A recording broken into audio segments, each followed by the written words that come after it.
Olá, seja bem-vindo ao podcast Prólogo. Aqui, o nosso intuito é te levar um pouquinho mais próximo de Jesus.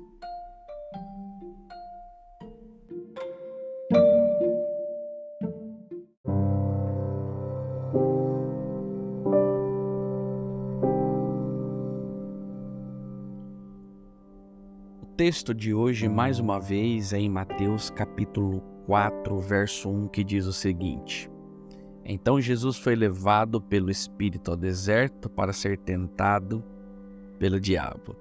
Essa é a nossa terceira reflexão sobre o mesmo verso.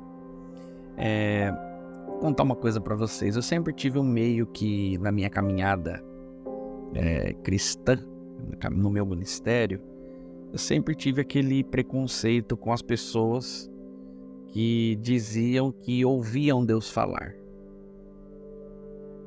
Ou seja, a pessoa virava e dizia assim: Deus falou comigo. Isso sempre me causou uma estranheza e um incômodo, porque eu ficava tentando imaginar como foi isso. Woody Allen uma vez disse uma frase do seguinte: se você fala muito com Deus, você é um bom cristão, mas se Deus fala muito com você, você é simplesmente maluco. Agora, Woody Allen quer queira ou não, Deus fala. Jesus, ele ouviu a voz de Deus. A Bíblia Sagrada conta a história de pessoas que ouviram a voz de Deus. Existem várias histórias. Nessa situação, quando é guiado ao deserto, parece que Jesus ouve a própria voz do Espírito Santo de Deus.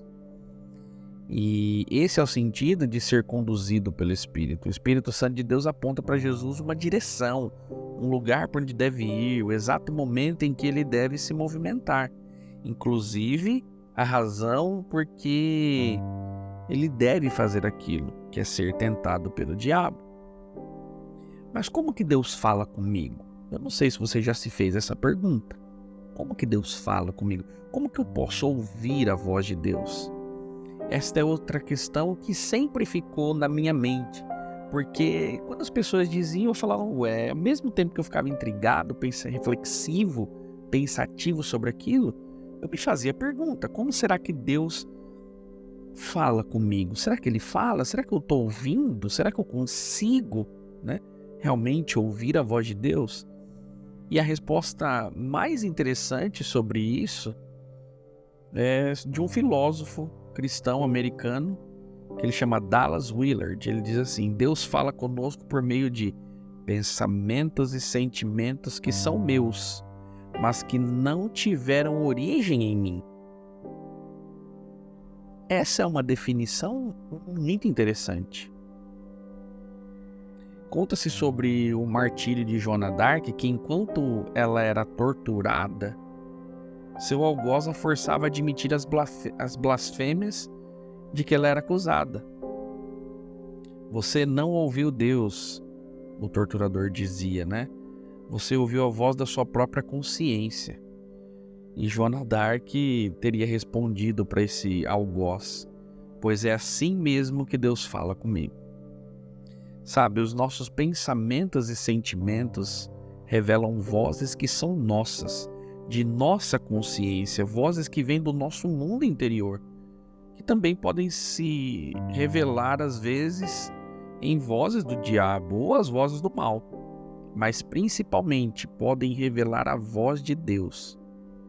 Por isso, bem-aventurados são aqueles que sabem discernir essas vozes.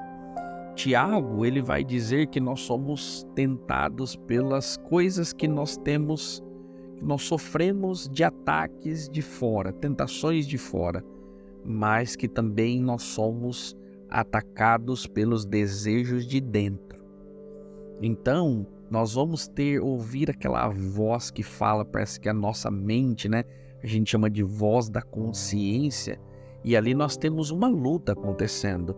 A voz do Espírito Santo te conduzindo para um caminho e a voz do inimigo falando com você: olha, faça o errado, cometa esse pecado, planeje essa destruição na sua vida, na sua família, nos seus negócios, enfim.